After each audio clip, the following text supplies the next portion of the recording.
Fala galera, tudo bem? Hoje nós vamos fazer uma aula de discussão de tema. Então, eu vou te apresentar nessa primeira aula, vamos dividir ela em duas, tá? Então, na primeira aula, eu vou te apresentar um tema para a gente escrever e já vou te dar um repertório, que é um repertório, digamos assim, fora da modernidade. Vamos falar de ciências, tá? Como era a ciência na antiguidade, como era no período clássico.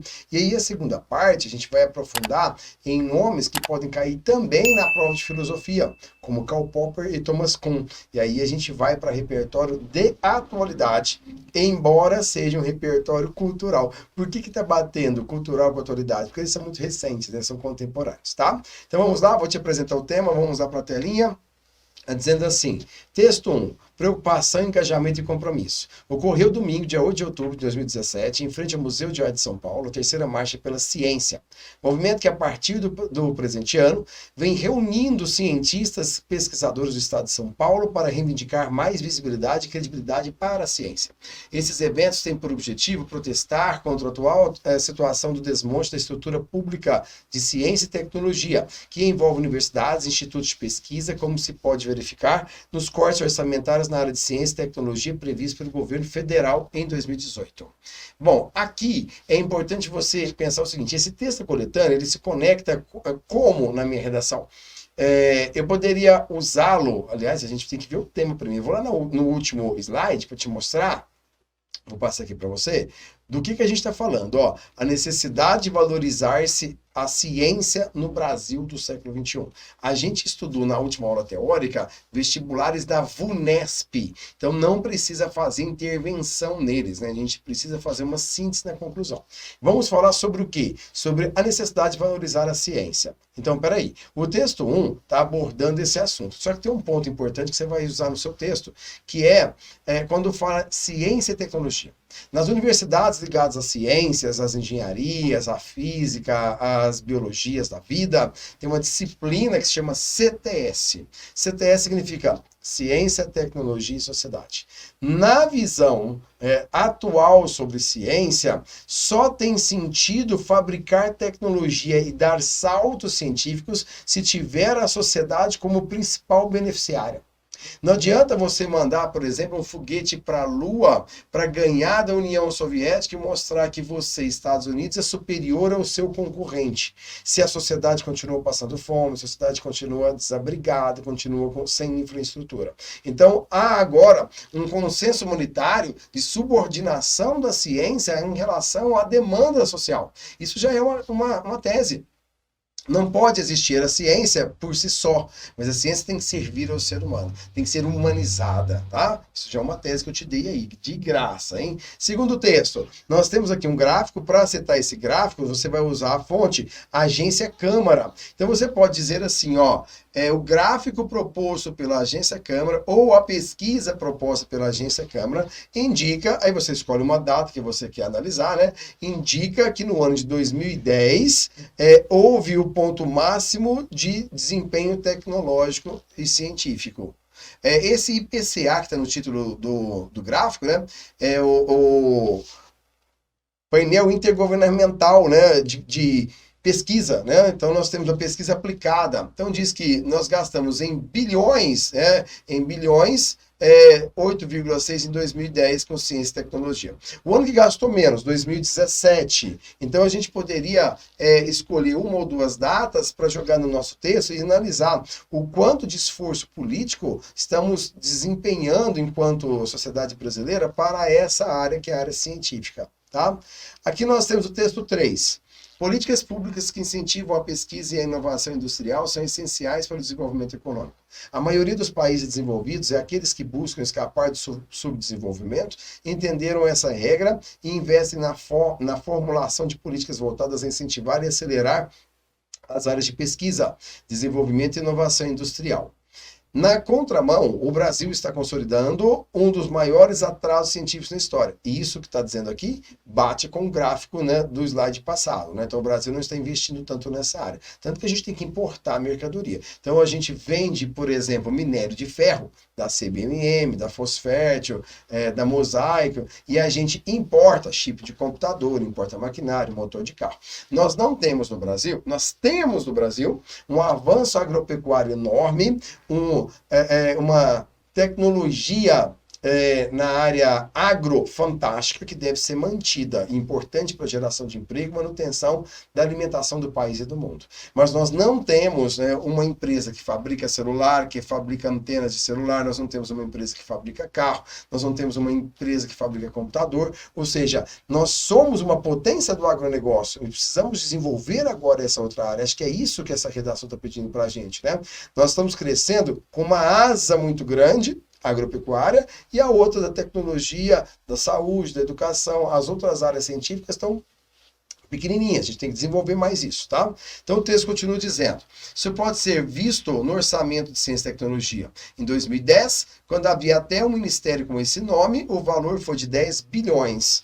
Em 2017, após o setor ser agregado ao Ministério das Comunicações, o valor passou de 4,8 bilhões. Então houve até uma diminuição orçamentária para o ministério, uma dissolução do próprio ministério, houve um enxugamento dos ministérios no governo de Bolsonaro, aí você que vai julgar se isso é bom ou se é ruim, e essa diminuição desse orçamento também diminuiu a quantidade de investimentos, obviamente, né? Então nós temos os nossos cérebros de criação tecnológica são as nossas universidades.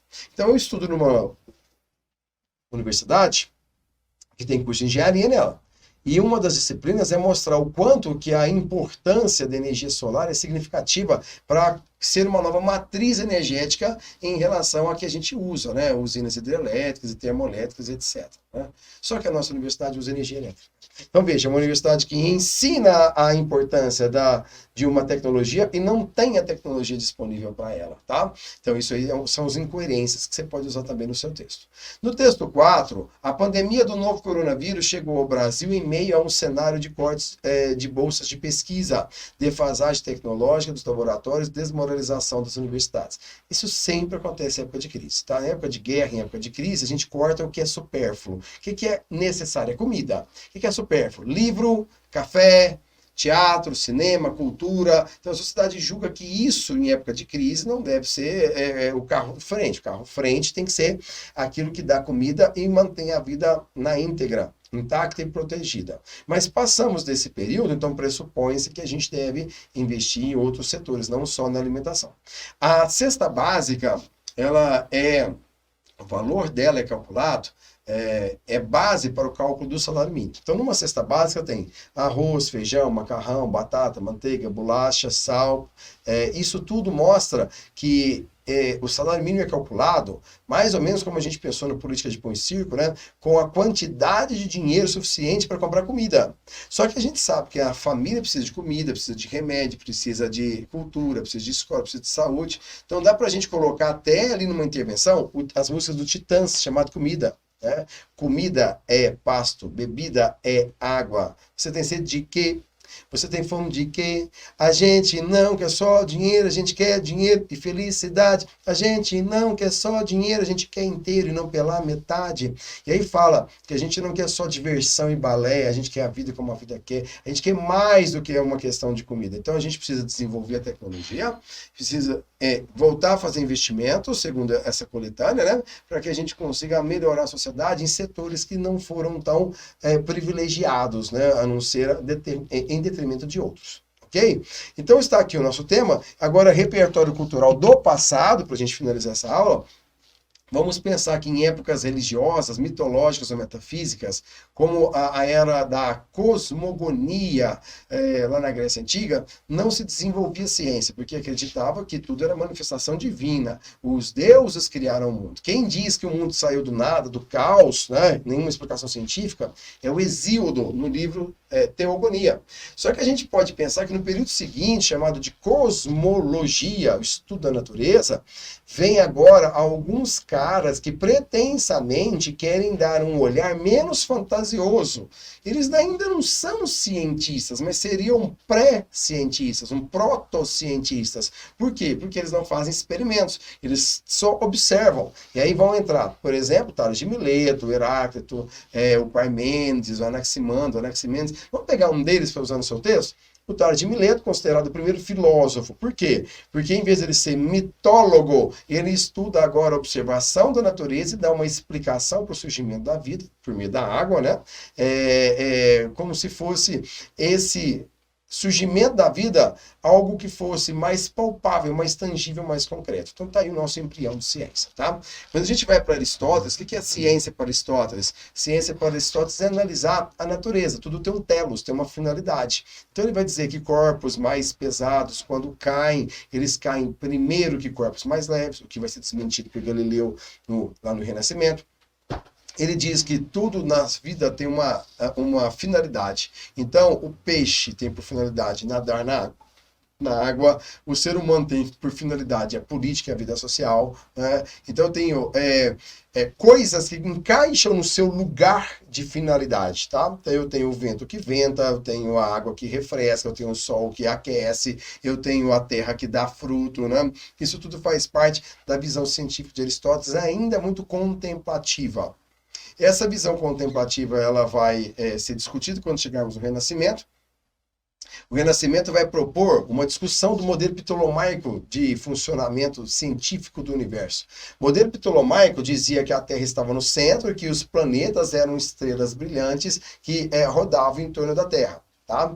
E aí o Galileu mais o Nicolau Copérnico, dois nomes que você pode usar, eles são os primeiros a usar agora instrumentação científica, usar, por exemplo, uma luneta. Quando o Galileu olha para cima com a luneta, ele diz que no mundo lunar, que a igreja disse na sua ciência metafísica que era perfeito porque estava celestialmente se posicionando ao lado de Deus, a lua era, portanto, uma esfera perfeita, lisa, brilhante. Quando ele olha com a luneta, ele chega à conclusão. A Lua não é um círculo, uma circunferência perfeita, um círculo perfeito. Ela tem um achatamento nos polos, ela, portanto, tem uma excentricidade, que vai ser confirmada depois, mais para frente, com outros experimentos. Né? E ela não é lisa, ela é topográfica, tem partes escuras e claras, então mostra que ela tem um terreno acidentado. Então, ao fazer isso, ele acaba desmontando uma das narrativas da igreja, que tal qual os mitólogos do Egito ou da Grécia não tinham comprovação científica. E aí, então, ele confirma isso mais, né, o próprio Nicolau Copérnico confirma isso, né, dizendo que o que estava no centro do universo não é a Terra, mas é o Sol, e os planetas estão em volta. E assim a Terra é como um planeta qualquer que orbita o Sol. Portanto, não é um planeta escolhido pela graça de Deus para que aqui habitassem os seres humanos. Então ele relativiza essa questão, dizendo que nós não precisamos então mais obedecer a igreja, que a igreja não faz uma narrativa correta.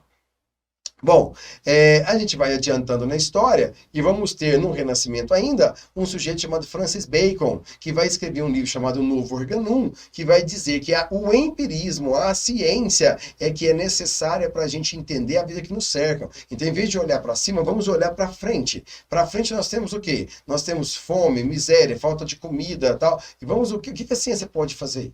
Até a gente chegar hoje numa revolução verde. Então, por exemplo, eu tenho um cunhado que planta café. Ele disse, olha, a minha fazenda é do mesmo tamanho sempre, só que eu consigo produzir mais agora, nesse ano, do que no ano passado. Por quê? Porque eu usei uma técnica de revolução verde. Então, eles fazem um tratamento embrionário no café, em que a distância de um grão de café, de um galho onde vai o fruto do café e o outro galho, ela é diminuída. Então, aquele galho central, por onde saem galhos secundários, eu tenho mais galhos secundários agora e a lavoura de café produz mais grãos. Isso graças à ideia de tecnologia. E por fim, você pode usar o Thomas Malthus, né, que dizia que a população ia crescer numa progressão geométrica e a produção de comida numa progressão aritmética. Resultado disso tudo, iríamos ter menos comida para tantas pessoas que exigiam os alimentos.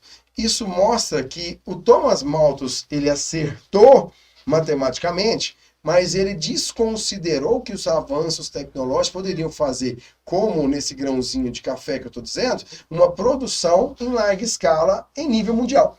Então hoje nós temos condição de alimentar o mundo inteiro com comidas? Claro que temos. Mas por que tem gente passando fome? Não é por questão de condição de produção, mas é por uma questão de distribuição da alimentação. Tá? Então nós temos comidas que são inacessíveis a classes sociais mais baixas. Então aí também você poderia colocar, para finalizar nossa aula, um sujeitinho chamado Karl Marx, que diz que nós vamos ter acesso aos bens oferecidos pela sociedade a partir da noção de nossa classe social.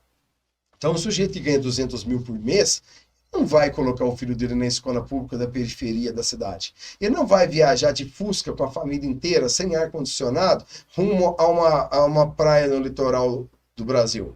Ele não vai comer nessa viagem pão com carne moída na beira da estrada. E da mesma forma, um sujeito que nasce na periferia do Rio de Janeiro, ele não vai viajar de avião para Las Vegas e gastar 50 mil dólares no cassino.